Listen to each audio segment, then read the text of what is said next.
Hey, remember back in '93 when Ryan thought Shockmaster was going to be a future world champion? The modern day wrestling god! What? And that's why, Jack, you're so smart. Now back to Jack and Ryan on the MonsterCast.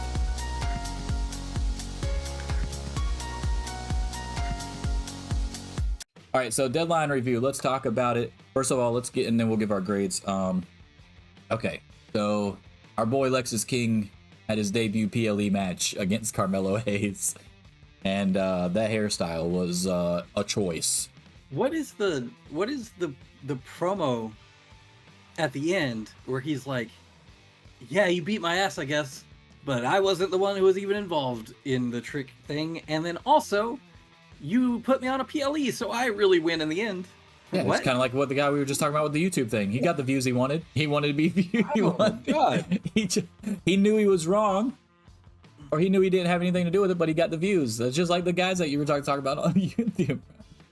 Oh shit! It's different when you're a wrestler. That man said, "Thanks for the loss." That man lost and was happy about it because it was on a PLE. Yeah, it's weird. It's the first time I've been on a pay-per-view in my wrestling career, baby. Dude, it's kind of like a fake, or like, well, they're all fake, I guess technically, but it's like a story in a video game. Like it's like a video game storyline. It's like it didn't make any sense.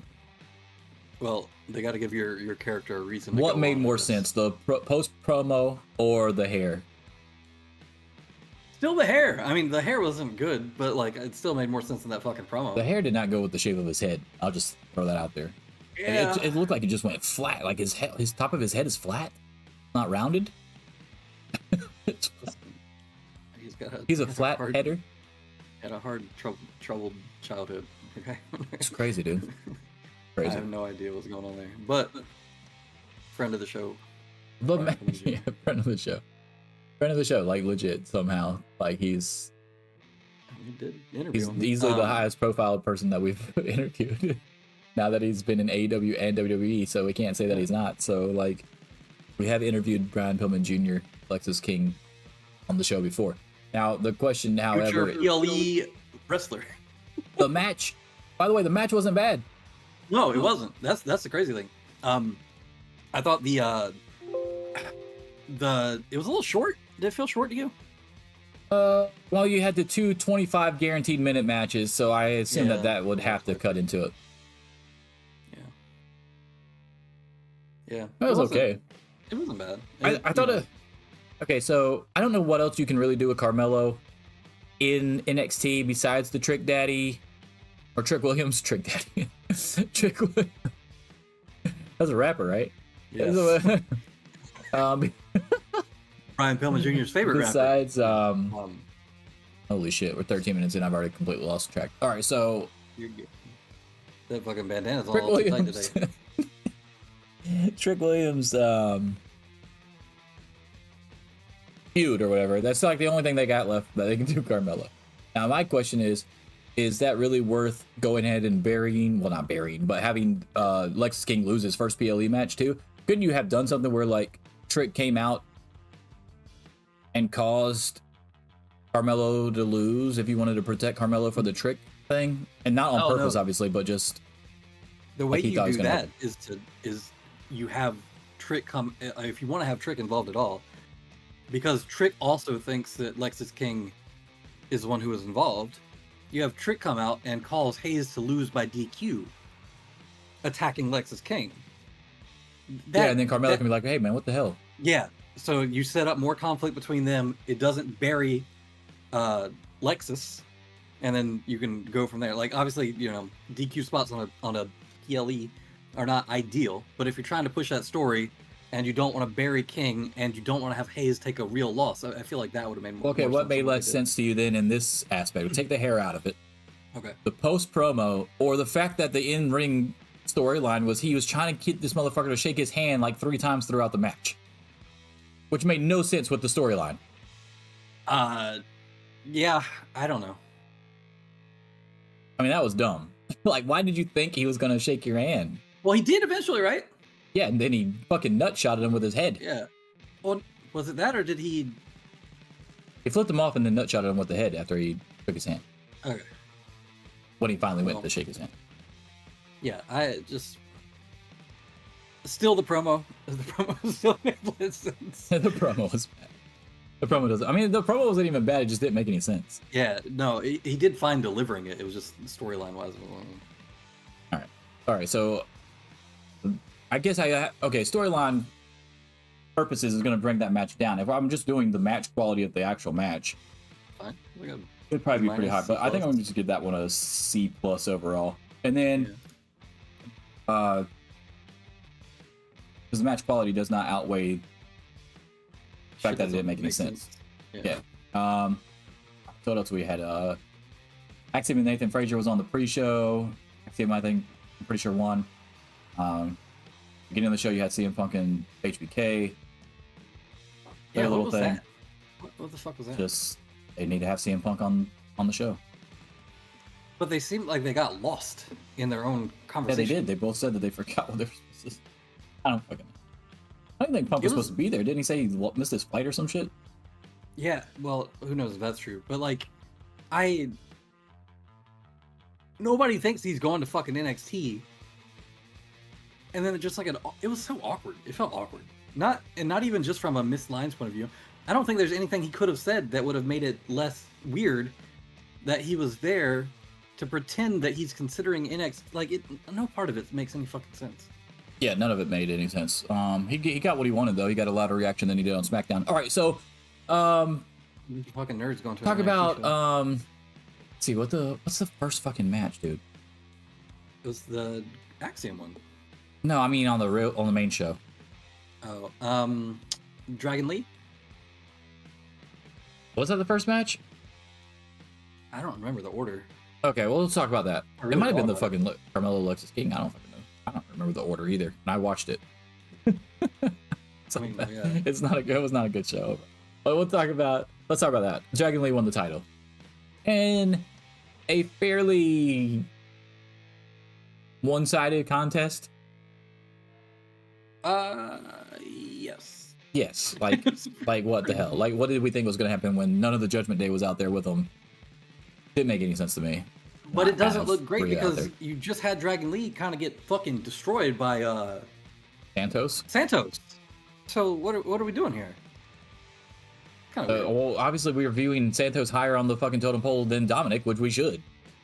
I don't know. Don't start your shit. I don't know. Dominic Mysterio is still not a good wrestler. I don't give a fuck what anybody says, dude. He wasn't at a time, but he spent a lot of time in prison, and it made This him. is not the Monster Awards, which takes place on January 7th, by the way. It hardened him. But as a I give man. him most improved just because of how bad he was, and then he learned to do two moves, and that becomes most improved because that's how bad he was. He's got more than 2 moves. Come on. Dude, come on, man. Two moves He that are does the better Three than what they Amigos were before. duplexes now. Dude, don't start your He shit. with me. does. He does. Dominic Mysterio is not a good wrestler. I don't give a fuck. I didn't Bad say he Bunny was like and a- Logan Paul are both better than this man. He's not a great wrestler. Not good either. Whatever. He's not good. He's not good, dude. I'd take Master Maybe- Water listen, over Dominic Mysterio. Here's what I will say about Dom. You don't actually know if he's good because he's still wrestling heel. He might have a better moveset as a babyface, but he's just kind of like not doing that shit because it's. It ain't like he's been practicing babyface moves. You have no idea what he's been practicing. Oh, I got it. I got an idea. Okay. I got an idea. He ain't been practicing shit. Listen. Except how can he annoy me with his ring Sounds- attire? Sounds like jealousy. Okay. It's so not good either. I don't know what's worse, his wrestling or his ring attire. He's not good. Dragon Lee should have won, but Dragon Lee should have probably also beat Santos if you're going to go that way. Or you should have just had Carlito on the fucking pay-per-view to take the loss. Either way. Or it just be a more competitive match because the match wasn't even fucking close. I don't feel like. Well, this one wasn't either. That's why it doesn't make any sense. I agree with you. It makes Dominic look worse. If you're trying to use him in any kind of fucking prominent position on Raw within the Judgment Day. Yeah. It's whatever. I mean, Dragon Lee should have had this title a long ass time ago anyway. He should have had the title on his fucking debut. Or there was that match where it was the multi-man match that he was in. I feel like he should have won that one too. A while ago. You remember what I'm All right, talking about? What else? Well, we had the women's Iron Survivor. Okay, let me talk about this Iron Survivor shit. Okay, so I texted about this shit or tweeted about this. All right, Iron Survivor. It seems like it would be right up my alley because there's just so much shit going on. Yeah. But it doesn't make any sense. And let me Is it tell the you timeout why. periods or what? Let me tell. No, I don't mind the timeout period. I'm a huge King of the Mountain fan. Love King of the Mountain. Besides the part where you have to take it off the title and then put it back on, I think that's the King of the Mountain match. The King of the Mountain match outside of that is awesome. I love the King of the Mountain match. The penalty box part doesn't annoy me. And they also have the graphics at the bottom and on the big screen. Love that. So even if you don't know what's going on, it shouldn't take you too long to figure it out, right? I love all that. My issue is when the first two competitors come out, okay, and it's only a 25-minute match, and they're 5-minute intervals. So by the time the last person gets in, there's only 10 minutes left, I believe, right? So you got two people, then 5 is 3, then 5 is 4, then 5 is the last person. They're acting like you have the advantage when you come out last, but you don't because you couldn't rack up wins for 15 fucking minutes. Yeah. That doesn't make any sense. So you got Booker T and what's-his-face on the fucking call talking about whoever comes out last is going to be at such a good advantage. No, they're not. Not if fucking Blair Davenport or Tiffany Stratton or whoever the fuck else is in the match has fucking 4 falls already. And you got 10 minutes to make up that. So that part of it doesn't make any sense to me. I don't like that. But as far as the rest of the match and the way that it's presented, I don't have a problem with that at all. I actually like it. But that part annoys me. I wish they would do 2 minutes in between, and then whatever that last bit for the 25 is after the last person comes in.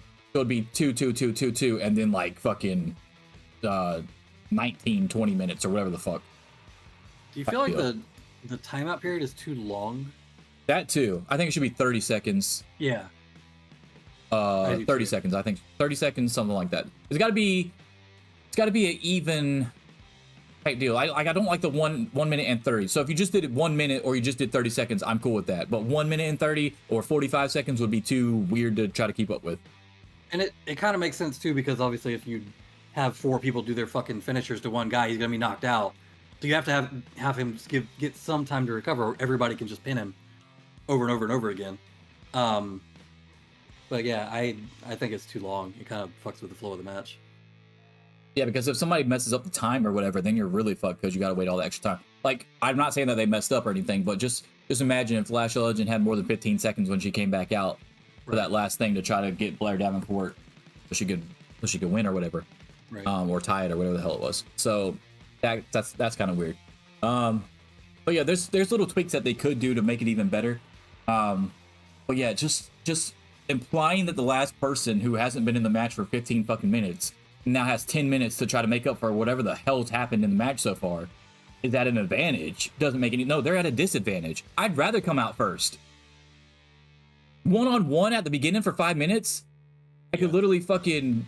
Okay, so 5 minutes, right? I could literally hit you in the head with a chair, go to the fucking thing for 1.5 minutes, come back out. I'm in the advantage. I could get a couple pinfalls on you before the fucking second person even comes out because it's 5 minutes in between. So as soon as the fucking shit rings, boom, chair shot in the thing for 1.5 minutes, come back out. They've got 1, but I can get like 2 or 3 before the fucking next person comes out.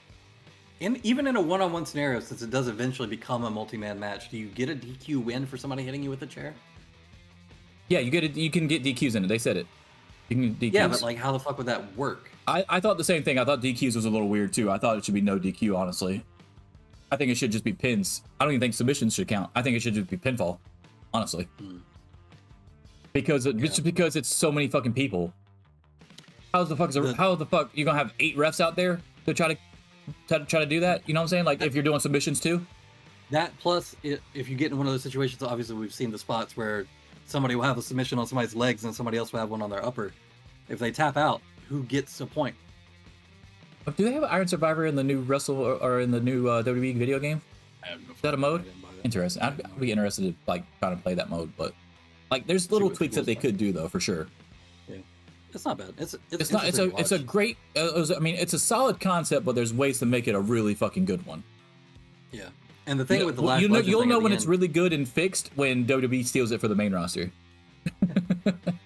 With the Lash Legend thing at the end, like if that had just a little bit more time to get Davenport in like a submission or something. Yeah, because like the fans were just starting to boo her and stuff, and it ended. Like you got it. Like like another 10 seconds even would have been enough to like people be like, man, fuck this. Or maybe somebody else trips her or something and Lash gets a false count at the end or a false finish at the end, something to make her think you got a shot type deal, you know, something would have been That's good. what I think, ending it with like if she had caught up to Blair, put Blair in a submission, and then the countdown ends, Blair still wins, Lash still looks strong, and then you set up good shit for them going forward too. So yeah. Oh, by the way, most improved female might go to Lash, honestly, or a women's wrestler might go to Lash. She's she in was pretty consideration. fucking rough at first. That's yeah, true. exactly. She was getting hammered on social media at first, and now she's much better. Or they're putting her in a position to look better. Either way, I think Sky Blue's probably gonna win that, but Sky Lash Blue, isn't that's a bad. good one. Abaddon. The Is problem she with improved or Abaddon is she she's didn't getting start more coming time? on until October again. So now she's finally Hey, fucking. she's actually got shit going on now though. That's cool. She's All actually got a story and everything. What else we had going on? Oh, the men's Iron Survivor. Tyler Bate gets fucked over again because, like, what are we even doing with Tyler Bate at this point? Honestly, I told you, bring his ass up to the main roster and just put him back together with Pete Dunne. I don't understand why they're not a fucking tag team on the main roster. You're clearly not gonna do with anything with either of them in singles because you view them as too small. So put them as a fucking tag team. I would kill to see fucking DIY versus fucking British Strong Style. On this match though, do you feel like the Rush ending was kind of where Trick just like immediately gets 3 wins? I don't know how I felt about that. It Yeah, kind of that's the issue with the Iron Survivor matches is all the endings seem like kind of flat. They're flat and rushed. Because he got the one finisher on Braun. And like, when the fuck have we ever seen Braun go down to like one finisher when he's had time to recover, you know? Because obviously I think he got hit with the moonsault earlier in the match or whatever. But like, I don't know. It felt weird. It felt weird seeing Braun get hit with like a forearm and then take a 3 count. It's also weird because it's only a 25-minute match. So was Braun not one of the first two people? Who were the first 2 people? The first 2 people were Dijak and yeah, Dijak was he was the very first one that came out. Yes, Briggs. So no. Okay, so he wasn't even the first person. So it wasn't like he's been wrestling for 25 minutes and getting his ass kicked for 25 minutes either. It's the other thing that I have an issue with the Continental Classic that we'll get to in a second. Yeah, is the fact that in the Continental Classic type deal, you've got these top of the top guys, right?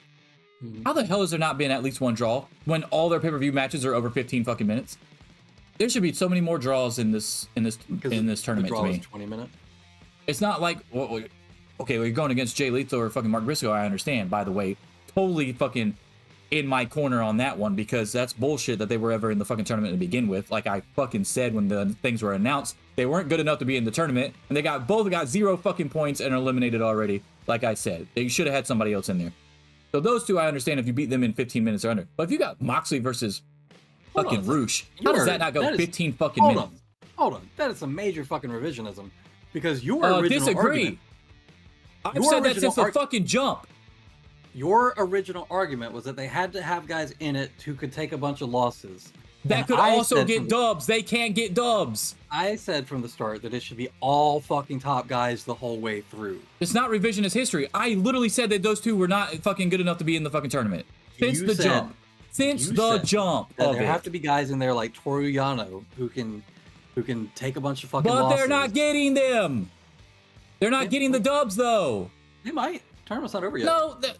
No one's taking these two motherfuckers seriously in this fucking tournament, dude. Well, they have if to. Dalton Castle was in there, if Dalton Castle has fucking draws and fucking losses to these people, it makes a lot more fucking sense than these fucking two. One of them has to get a win at some point, unless they draw each other and they both end the tournament with 1 point. That'd be hilarious if they fucking both end up with 1 point. Hilarious. Yeah. It looks like they're kind of. Well, I'll get to that in a minute because it kind of looks like they're splitting off from Jay Lethal from the rest of the Jarrett shit, but not that that's gonna help him. No, he's a little. But that's the same issue here. Is with like, you have a history of Braun being in these long ass matches on pay-per-view, and then he's not even in from the jump on a 25-minute match. He comes in last. Okay, so he comes in last and he takes one finisher or one of Trick's finishers and he gets down for that long. Doesn't make any sense to me. I agree. Yeah.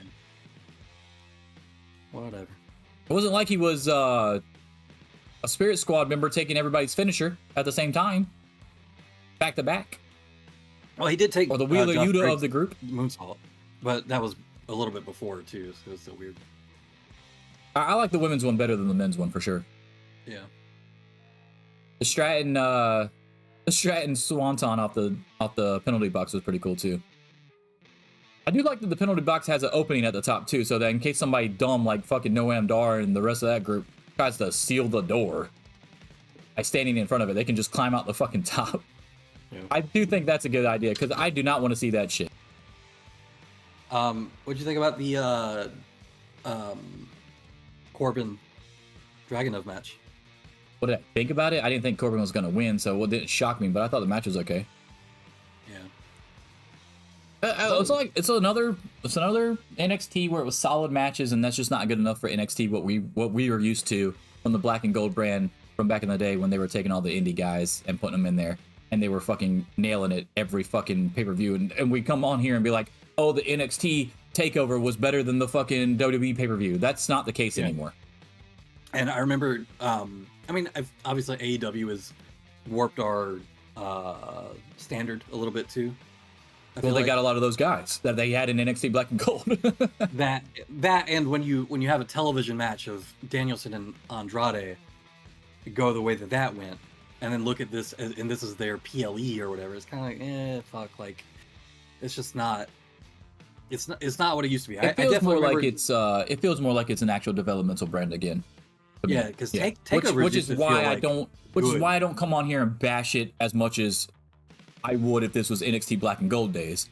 Yeah. The 2.0 shit is basically them going back to the problem that we have is that we do that and we try to cut them some slack because we know they're developmental, but then they come out with Triple H or fucking Nick Khan and try to say, oh, we view them as a third brand, they're not developmental, and I'm just like, you got to make up your mind, bro. Is it developmental or not? Because it definitely does not look anything close to as good as quality wise as your fucking two main roster shows. And you can't say it's not developmental when Lash Legend starts out fucking awful and is actually decent now because she's developed on your developmental brand.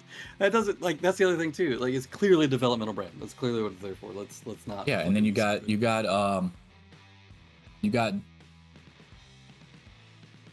NXT is your AAA, and then NXT Level Up is your AA. So you go from an NXT Level Up to fucking NXT, and then you go up to the majors, which is Raw and SmackDown. Like, you cannot deny that that's your fucking tier system. And, AEW has it too with Ring of Honor, obviously. So, well, they're not going to say that either, which is also a problem I have with them. Yeah, but I get why they don't too. Well, they're more integrated in the actual AEW week-to-week shows as well. Like, you'll see a lot more Ring of Honor guys on Collision and Dynamite than you will NXT people on SmackDown and Raw throughout the week. But I've always said from the beginning that I don't like that. But that's partly because he doesn't have a Ring of Honor fucking TV slot yet. I think that'll stop immensely once he gets that. The issue is then you only see the only Ring of Honor thing you'll see, I think, once that happens, if it ever happens, is the Triple Crown winner, because it has the AEW title, the Ring of Honor title, and the New Japan title. Yeah. So that champion will definitely be on. I think it's weird because Joe drops the TV title. Why didn't you put the TV title into the Triple Crown instead of the Ring of Honor World title? Yeah, that's interesting. Because the NJPW Strong title and the Continental title that you just created, which is clearly not going to be a world title, so it's a mid-card title, would fit a lot better with the Ring of Honor TV title as a Triple Crown than it would be the Ring of Honor World title, in my opinion. Yeah. I mean, the Strong title is technically the world title of Strong. So, I know. I feel like the TV one. That does make sense. Are we ever going to see the Ring of Honor? I mean, are we ever going to see the New Japan Strong title in the main event of Wrestle Kingdom unless they're holding another title like the IWGP Heavyweight title? No. So no, I don't view that as a world title. Strong main event. I don't view that as a world title. Like if somebody wins if Kenta wins the Strong title, I'm not gonna say, hey, Kenta was a former 3-time world champion because he won the NJPW Strong Championship 3 times. He's not a former 3-time world champion to me. Like, I'm not viewing that as a world champion. Would you for Ring of Honor's world championship? Okay, so here's the thing: is they've been around for over 20 years, right? Okay. The quality of the promotion as far as in-ring work. I understand why Tony Khan views them as that. Like when he says Chris Jericho's the Ocho, they're counting the Ring of Honor one, and they count Claudio's. I don't know if I personally would count it though. I don't think I would. No. Well, we can't really use the years that it's been around because AEW's been around for 4. Yeah, So but that's AEW's actually on national TV. I'm talking about because New Japan, Impact, Ring of Honor, MLW, they're not on like an actual fucking channel that everybody has access to. Yeah.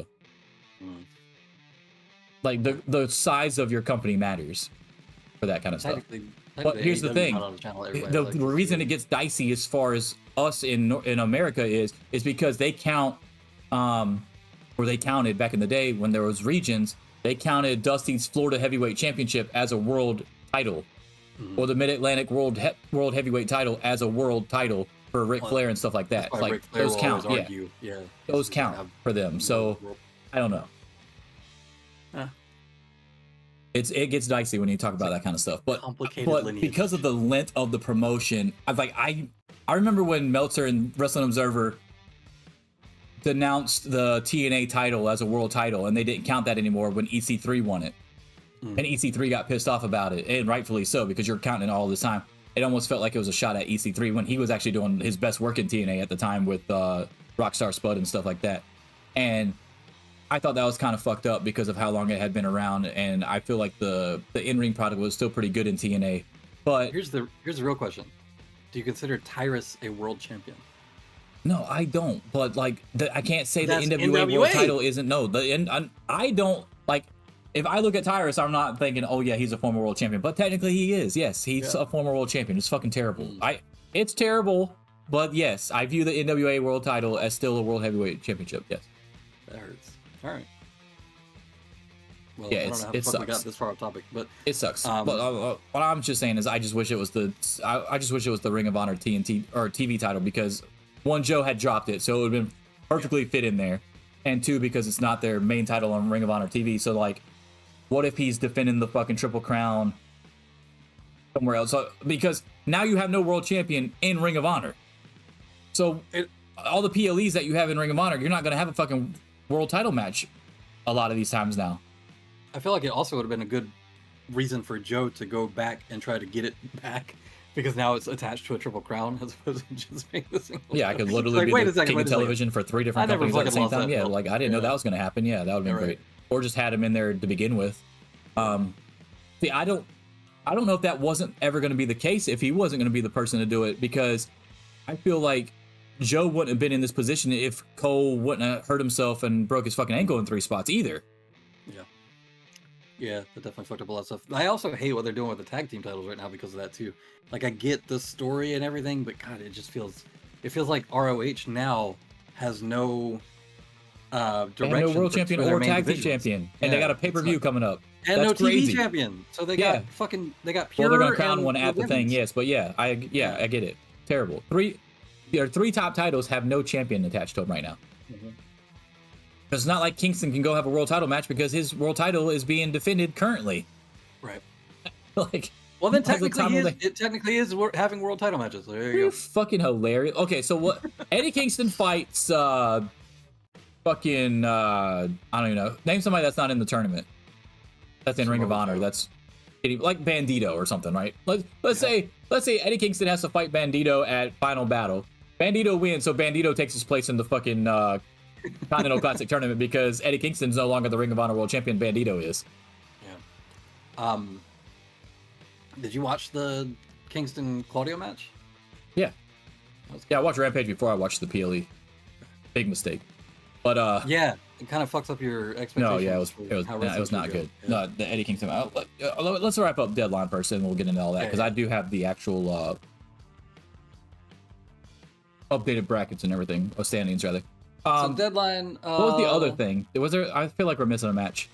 We didn't talk about Roxanne Perez losing in the fucking cage match. James. Why? Right. What are they doing with Roxanne, dude? Like, what are they doing with Roxanne Perez right now? And then Cora Jade came back too, and the fucking hilarious tweet that somebody made. I forgot who. I quote tweeted it. They had a picture of Scott Steiner and Madeja, and they were saying this is Braun Breaker and Cora Jade, and that shit was so funny, dude. So funny. They're actually a lot closer to that than you think too, if you look at the picture. Like with all the work that Cora Jade just got done, and like the promo afterwards wasn't even good. Like you didn't work on your promo skills at all after that whole time you were out. Don't tell me about Dominic Mysterio working on fucking babyface wrestling move sets when this motherfucker couldn't even do a promo classes. Like you couldn't show her. Clearly, she's not any better on promos. But she got to see CM Punk, so Yeah, her and Roxanne. Don't know what they're doing with either one. By the way, they were two of the people that were at the top of the women's division in NXT not that long ago. Yeah. And now neither one of them are sniffing the top of it. I guess I could technically say that about Tiffany Stratton too. You could say that in AEW's women's division too, though. I will say that somebody had said how deep I think it was Cora Jade in her promo, how deep the NXT women's roster is at the moment. It's pretty deep. It's got some people. They're not far off from each other as far as talent goes. You're not sitting in there looking at like Charlotte, Mercedes, Bayley at the top, and then there's a big drop off to Summer Rae and stuff like that. The problem is you're in a. But the overall quality of them don't touch Charlotte, Bayley, Mercedes they're at this all stage. competitive with each other, but they're not competitive with like. Correct. Yes, they still got a ways to go. Yeah, no, I agree with that. But they do have a lot of talent down there. If they can get like just 3 of them to hit and figure it out, the future of the women's division on the main roster is going to be solid for sure. Yeah. Like a lot of people thought that was going to be Tiffany. I didn't think she was ready yet. She might be ready in ring wise, but I don't think she's ready promo wise. Lyra Valkyria's up there in ring wise, I think, but not promo wise. Blair Davenport, I think, is probably the best all around person they have currently with promos and in ring. I'm glad she ended up winning the women's Iron Survivor match, but I mean, she's also been doing it forever. So. Yeah, she's been wrestling forever too. Yeah, exactly. I mean. Yeah, she didn't just come off the volleyball team like the chick that fucking interfered in the cage match. Another reason why I hated that match, because we had more interference in a fucking cage match. Doesn't make any sense to me. Does defeat the purpose of the cage every fucking time. Just suspend the cage from the top of the ring. It just be like, it's a cage match, but the cage is up there. Because like anybody can come in at any time, so who gives a fuck? Or alternatively, put them in a cage and then suspend the cage, like the Jericho shark thing. The shark cage type deal. Yeah, with Paul Heyman and Jim Cornette and shit back in the day. Just do the shark cage. Just a giant one where you can fit 2 people and then have them fight in the shark cage. It's like a scaffold match, but worse. Now they can't do that because AEW has the Shark Week thing, so they can't. They have to do that now. Yeah. They're not allowed to do shark cages anymore. I'm sure they'll come up with a cool name for it. Never. That's funny as fuck though. All right. Overall grade for NXT Deadline review. I am going to personally give it a that's a great question. I'm going to give it a C, I think. And I think that's actually generous. I feel like that's fair. There's nothing that stood out as like really good. No, there's also, I will never go back and watch this show. Yeah, there's nothing that stood out as like egregiously bad. But yeah, there's nothing in it where I'm like, oh shit, like I'm gonna go see that. I'm gonna go rewatch that Lexis King match or anything like that. That Lexis King match is it's his first PLE match, and it. I'm not saying it. Listen, let's say Lexis King becomes a huge deal on the main roster, right? Mm-hmm. Let's say he's a huge deal. They come out with a fucking a thing on Peacock, the best of Lexis King 10 years from now. This first PLE match ever won't even be fucking on the list because it wasn't anything. And then he lost on top of it, by the way. And then he bragged about being on the show. Yeah. He said, wait a minute. So we had Rob Van Dam. Rob Van Dam got in a match with Lance Storm on the first ECW pay-per-view that wasn't supposed to be on there, beat Lance Storm, and then cut a promo about how I wasn't even supposed to be on here, and I just fucking rubbed it in your face, and now I'm worth more money. Lexis King gets on the first PLE. He loses his match, and then he talks about, yeah, that's what I wanted. I wanted to lose on the PLE. Thanks for giving me that PLE shine, baby. Like, what the fuck are we talking about? That's completely ass backwards. It doesn't make any sense whatsoever. He's just happy to be here. Just happy to be here, baby. As long as I can get my hair done. And it do get done. Those free hairstylists. Those free hairstyling going on, man. Holy shit, that man is trying everything right now. He's just throwing everything at the wall and seeing what sticks. And it doesn't even have to do it either. Like, just go out there and be... Like, I don't give a fuck if you're Brian Pillman light, honestly. Just do that. I don't care at this point. No, you don't have. You can go out there and do that without mentioning your dad in every promo too. You know what I'm saying? Like you can just go out there and do a similar moveset. We already know you can do most of the moves because when I watched you on the Indies, you were doing all those moves and you reminded everybody of your dad. The cross body and the slingshot shoulder tackle and the drop kicks and all that stuff. Like your dad wasn't overly athletic. That your dad defied all fucking odds. Right? Is he a Nightmare Factory guy too? I want to say he was in there for a bit. I don't know who actually trained him, but I want to say he at least stopped in there for sure. Like a Cody guy, you mean? QT Marshall guy? Yeah, because I was going to ask if that's why he talked about his dad. He didn't mention that on our show when we had him. Like, I don't think I asked him that. Where he trained by Lance Storm and Rip Rogers. Lance Storm? Come on, Lance. 2 Lance Storm references in the same show.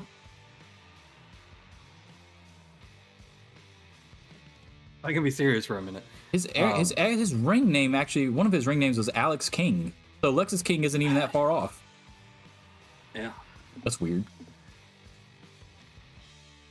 I don't know why I couldn't just go with Zach King since his middle name is Zachary. Brian King. So he's the king of the Pillmans. An idiot. Yeah, he's trained by Lance Storm. But that doesn't mean he wasn't also in Nightmare Factory at some point. You go by Tiger King because that's what he fucking looks like. I'd love to, yeah, well, that's what everybody thought he got his shit from. I don't know, he had to go in there eventually. Maybe Griff Garrison was Nightmare Factory. Yeah. Maybe we're just thinking that because they worked with Arn for a little bit or whatever too, but who knows. Alright, I'm done talking about NXT. I gave it a C. Yeah, we talked about it way too long. Way too long we talked about it. I don't know how the hell I'm going to cut that for YouTube, but I give it a C. I would spend less time listening to us talk about that than I would spend rewatching that fucking show.